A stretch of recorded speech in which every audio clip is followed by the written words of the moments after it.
Uma pesquisa científica, apêndice 3. Pedido de exoneração de Mary Louise Armstrong ao Dr. Edward Condon, 24 de fevereiro de 1968. Dr. Edward U. Condon, diretor. Projeto UFO, Universidade do Colorado, Boulder, Colorado, 80302. Prezado Dr. Condon, esta carta será uma apresentação por escrito dos pontos por nós discutidos na manhã de quinta-feira, 22 de fevereiro de 1968.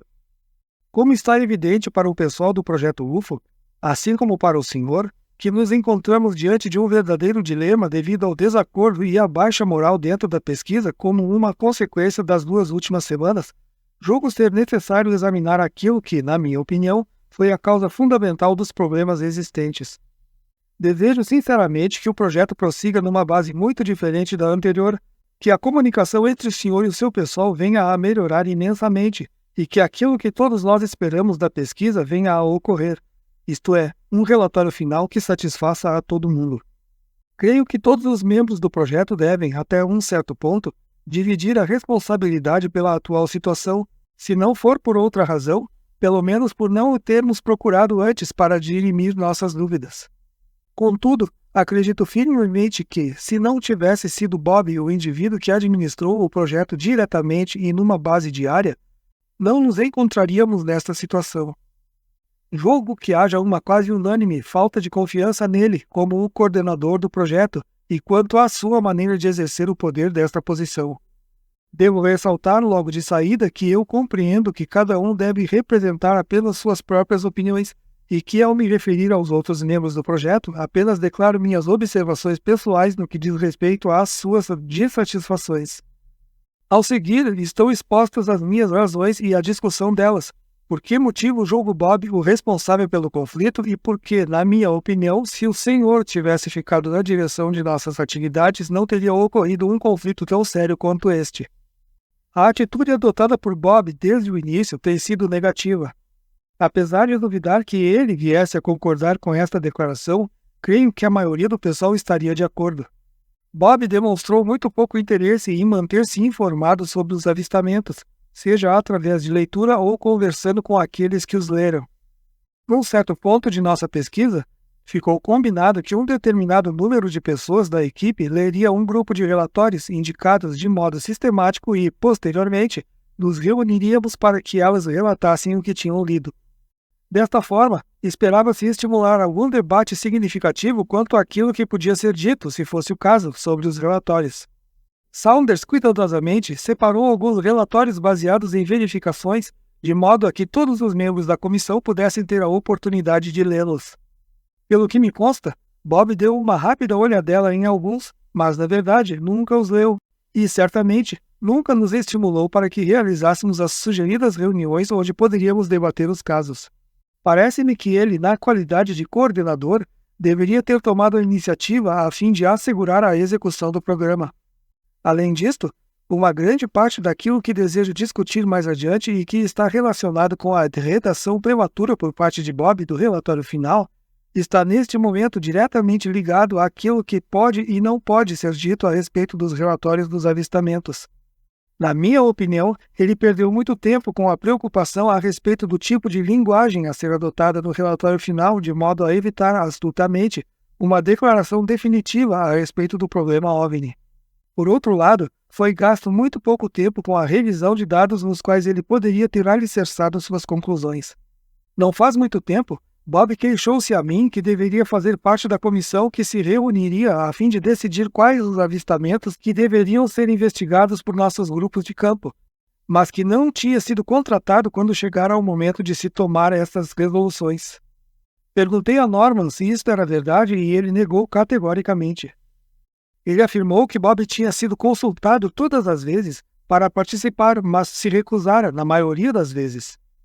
Contudo, ainda que Norman não tivesse entrado em contato com ele, poderia ter participado de qualquer diálogo, caso o desejasse realmente, devido à sua posição, coisa impraticável para qualquer outro membro da comissão e que este, sim, teria carradas de razões para se queixar se não tivesse sido incluído em qualquer um dos processos que envolvessem uma tomada de decisão. Sem dúvida, a responsabilidade de tomar a iniciativa cabia a Bob. Afinal de contas, Ele, na qualidade de coordenador do projeto, tinha o poder de trocar o procedimento a qualquer momento que o desejasse. Isto dá origem à questão do que fez Bob realmente com o seu tempo. Parece-me que a maior parte dele foi sem significado e afastado daquilo que deveria ter sido nosso estudo, levando-se em conta as limitações de tempo e de orçamento. Bob viajou muito. Reconheço que muitas dessas viagens estavam ligadas a assuntos que eram relevantes para o problema OVNI. Relevante ao modo como o pessoal considera a relevância. Isto é, compilando informações a respeito do caso Heflin, investigando 2 avistamentos da época, logo no começo do projeto, e visitando Lee, Rand, Viper e Hatchford. Todavia, muitas das viagens me pareceram nada ter de importante para com os aspectos do problema OVNI. Bob realizou várias conferências que, evidentemente, não eram uma das responsabilidades do nosso projeto. Algumas delas incluíam a Boeing Corporation em Seattle, The Rand Corporation em Santa Mônica, a American Meteorological Society em Colorado Springs e a IEEE em Los Angeles. Ele justificou este tour de conferências como sendo educacional ou associado a universidades ou lidando com instituições científicas. Contudo, quanto ao aspecto da viagem, parece-me que a maior malversação de tempo em viagens foi quando de sua ida à Europa. Mesmo admitindo que existia uma justificativa para alguém ir à Europa ou à América do Sul, à África ou qualquer lugar fora dos Estados Unidos, a fim de verificar qual é a situação dos OVNIs internacionalmente. Quando se faz uma viagem à Europa, eu acharia que visitar Michel e Bowen seria apropriado e um dever quase que compulsório. Contudo, visitar o ministro da Defesa da Inglaterra, o grupo de defesa sueco, Loch Ness, e um homem chamado Erich Hellick, em Viena, que, pelo que me consta, representa apenas uma entre as muitas pessoas das quais recebemos cartas diariamente sugerindo como construir discos voadores, solucionar os problemas dos sistemas de propulsão, etc., parece tão afastado do problema dos OVNIs, se não inteiramente irrelevante, e fora do objetivo daquilo que nosso projeto pode realizar dentro de um tempo limitado. Além disto, embora Bob tenha debatido a sua viagem à Europa com seu pessoal, nunca pôs os olhos num relatório por escrito. Anteriormente, fora ele que insistira na necessidade de uma documentação para cada viagem que devêssemos realizar. Poder-se-ia argumentar, e com razão, que Bob teve muitas coisas com que lidar, sobretudo problemas eminentemente administrativos, e finanças, subcontratos, organização do gabinete e as tarefas que cada um deveria executar, e que contribuiu para que este tipo de trabalho fosse feito. Além disto, é verdade que o pessoal tinha toda a liberdade para realizar as tarefas como bem lhes aprouvesse. Todavia, concomitantemente, Bob iniciou uma série de projetos individuais, mas não chegou até o fim e nem mesmo se manteve a par das realizações dos outros. Se o fez, não acredito que tivesse podido justificar a redação de seus pensamentos como se fossem conclusões para o relatório final, quando não só o relatório não é seu e nem ele é o diretor, mas não consultou as pessoas que tinham efetuado todo o trabalho com os dados. Como se explica que Craig, Saunders, Levine, Wadsworth, Arias e outros chegaram todos a conclusões radicalmente contrárias às de Bob? Não me parece que eles tenham ingressado no projeto com qualquer tipo de preconceito particular com relação ao problema OVNI. Acho que existe um consenso bastante válido entre os membros da equipe de que há suficiente dados na questão OVNI que justifiquem um estudo posterior. Isto não quer dizer, coisa que nenhum de nós declararia, que estamos realmente sendo visitados por veículos espaciais. Mas afirmar no nosso relatório final, como penso que Bob gostaria de fazer, que apesar de não podermos provar que a ETI, hipótese extraterrestre, não existe, podemos declarar que não há muita prova que sugira que ela exista, não seria correto. Não posso entender como pode ele fazer uma declaração deste tipo quando aqueles que tiveram o trabalho de mergulhar na informação de avistamento não julgam ser isto verdade. Eventualmente, deverá ter lugar um diálogo durante o qual ambos os lados da questão serão discutidos pelo grupo. Porém, colocar estas ideias num pedaço de papel sob a forma de conclusões e discuti-las com pessoas estranhas ao projeto é pretensioso e errado. No memorando enviado por Bob para David Williamson, da NASA, a 12 de dezembro de 1967, o primeiro declara: diante da ausência de dados científicos, nossa resposta será provavelmente fenômenos aéreos de origem desconhecida, OVNIs, que representam um fenômeno ou estímulo fora do alcance do conhecimento científico atual, que são possíveis, mas que não há nada que possa apoiar a afirmativa de que sejam verdadeiros.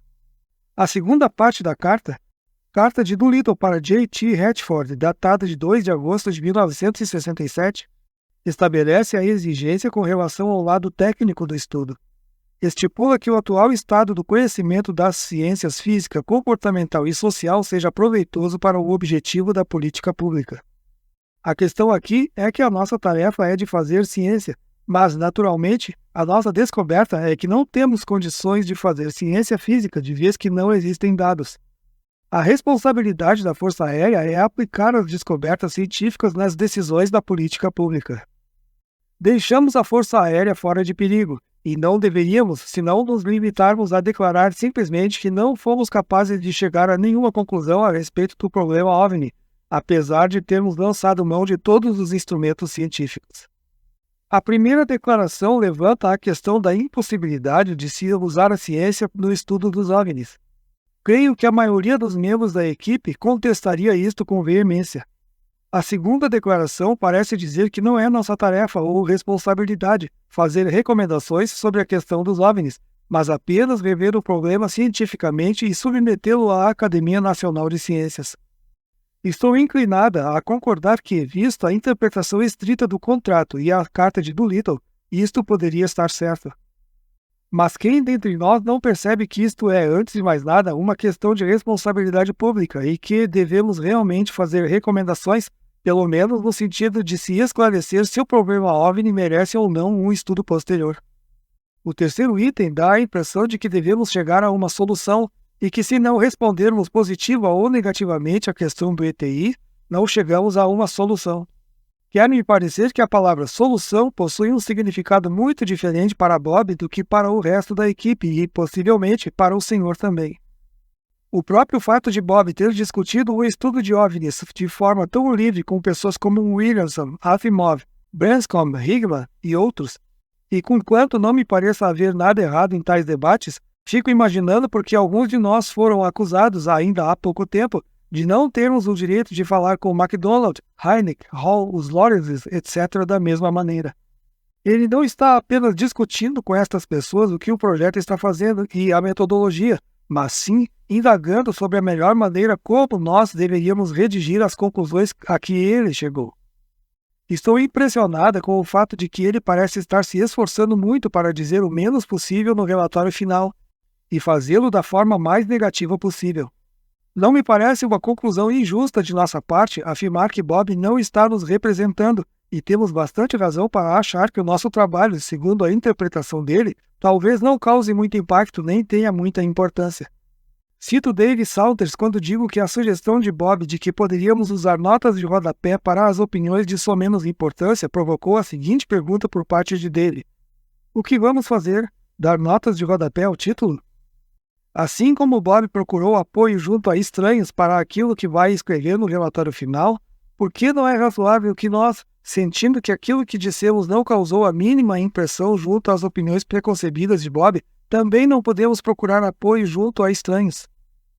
Na realidade, a alegação de prejulgamento não constitui o assunto capital aqui.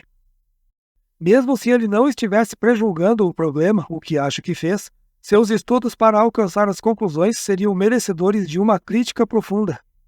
Reconheço que houve um envolvimento muito grande com pessoas estranhas ao projeto. Não me parece que o fato de falarmos com essa gente que mencionei antes, MacDonald, Hynek, etc., estivesse errado, a não ser no sentido de que, às vezes, era fácil demonstrar nossas frustrações e talvez nos termos da ética restrita do trabalho de escritório, porque não tinha sido sempre tão discreta como tu deveria. Estive presente à reunião realizada em Denver no começo de dezembro, quando Saunders, Levine, MacDonald e Hynek estiveram juntos para discutir as possibilidades de ações que talvez ajudassem a manter o prosseguimento do estudo dos OVNIs. Tudo o que foi debatido ali era totalmente independente do projeto da Universidade do Colorado e não seria de forma alguma uma ameaça para o projeto. Ademais, estou a par que nessa reunião, MacDonald recebeu uma cópia do memorando enviado por Bob aos reitores Manning e Asher, apesar de já conhecer o conteúdo deste há muito tempo. A essência do memorando não importa sob que circunstâncias foi redigido ou o fato de que se tratava de uma informação interna escrita antes do início do projeto serve, sobretudo, para substanciar, a meu ver, a alegação de que Bob não realizou um trabalho honesto de se representar no estudo dos OVNIs. Quanto à carta enviada por MacDonald a Bob, na qual ele se refere por diversas vezes à informação de que membros do projeto lhe tinham dado, eu estive presente à conversa mantida em Tucson, no mês de março de 1967, na qual Bob, na minha presença, e de Jim Wadsworth deu virtualmente a MacDonald a maioria das informações que ele poderia querer se desejasse ser antagônico ao projeto. Nessa oportunidade, disse Bob, Condon não precisa examinar casos, que é o que nós estamos, inclusive ele mesmo, fazendo. Em resposta à pergunta de MacDonald sobre o número de cientistas que estavam no projeto, tanto sob o ponto de vista de especialidades e como homens-horas, Bob respondeu que tínhamos tantos quanto necessitávamos e que MacDonald não precisava nos dizer como realizar o projeto. Ademais, Bob disse que o senhor não estava dedicando muito tempo ao projeto, mas que nem isso era preciso. Acho que ele mesmo julgava poder realizar o trabalho. No entanto, acredito que todo o pessoal teria concordado de que precisávamos do senhor. Portanto, se MacDonald está certo quanto às acusações de que nosso projeto não foi dirigido com um acerto ou de modo científico, parece-me difícil agora reconhecer que somos bem mais culpados do que Bob por termos transmitido esta informação para ele. Dave e Norman foram criticados e lhes disseram que o que tinham feito era indesculpável, que não deveriam ter comentado uma informação escrita com alguém estranho no projeto. Foram demitidos por causa disto. Estou dizendo que, se o fato de ter dado a MacDonald o memorando foi uma quebra de ética de trabalho, Bob e todos nós também rompemos esta ética. Ainda há pouco tempo, Bob pediu-me para enviar ao Dr. Menzel alguns casos relatados e investigados pelo projeto da Universidade do Colorado. Estes casos, é claro, contêm informações confidenciais e acho difícil estabelecer uma diferença entre mandar informações sobre casos e enviar um memorando interno, pelo menos em princípio. De qualquer forma, devido a isto, o projeto só conta atualmente com 2 ou 3 membros sêniores. O senhor declarou que o que Dave e Norman fizeram à universidade em termos de subdivisões que resultariam numa imagem ruim para o estabelecimento é imperdoável. Creio que aquilo que fizeram neste sentido é perfeitamente comparável à publicação do nosso relatório final como um livro comercial que traria lucros para a universidade. Quer-me parecer que a universidade não faria uma imagem boa se parecesse que pretendíamos auferir lucros com esse projeto. Pois é exatamente isto que Bob tem feito na última semana. Vem contratando editores para ver quem publicará nosso relatório. Creio ser compreensível que Dave e Norman tenham sentido um dever de lealdade para algo mais do que o projeto OVNI da forma como ele existiu. Até a demissão deles sentia a mesma coisa. E o mesmo se passou com a maioria dos outros. Depois destes últimos dias, reconheço que eu e alguns outros cometemos um erro muito grande por não o termos procurado logo. Mas isto é em retrospectiva e, naquela época, achava que o senhor não seria tão simpático aos nossos sentimentos como o foi. Erroneamente ou não, achávamos que Bob o representava, que trocava ideias com o senhor com frequência e que, portanto, o senhor estivesse bem informado a respeito daquilo que ele fazia e da nossa posição. Quando da nossa reunião em setembro, logo após as declarações que o senhor fez para o The Rocky Mountains News, achamos que tínhamos cumprido a nossa parte e que a nossa dissensão estava bastante clara. Creio que esperávamos que o senhor, depois disto, viesse a dedicar mais tempo procurando corrigir aquilo que talvez fosse uma impressão errônea de nossa parte com relação à sua pessoa. Além disso, quando estávamos discutindo mais cedo naquele mesmo dia os problemas que suas declarações poderiam trazer para o staff, Bob desculpou-se por não tomar parte do debate, sob a alegação de que se participasse de uma conversa sobre o nosso desacordo com relação àquilo que o senhor dissera e que nos desagradava, não teria condições de voltar à administração. Não entendo o que tinha a ver a sua permanência na reunião e a sua volta ao trabalho em Regent Hall, mas, sem dúvida, aquela não foi uma maneira diplomática de contornar a situação e não deixou em nós uma boa impressão sobre a posição dele. Dr. Condon, parece-me que já me alonguei demais e, portanto, terminarei informando-o que estou me demitindo do cargo de assistente administrativa do projeto UFO. Agradeço-lhe muito por ter me dado ouvido com tanta consideração na quinta-feira. Tudo quanto me resta a dizer é que o que escrevi nesta carta foi uma das coisas mais difíceis que jamais fiz, e se não fosse o fato de eu acreditar firmemente no que digo, jamais eu teria feito. Sinceramente, Mary Louise Armstrong.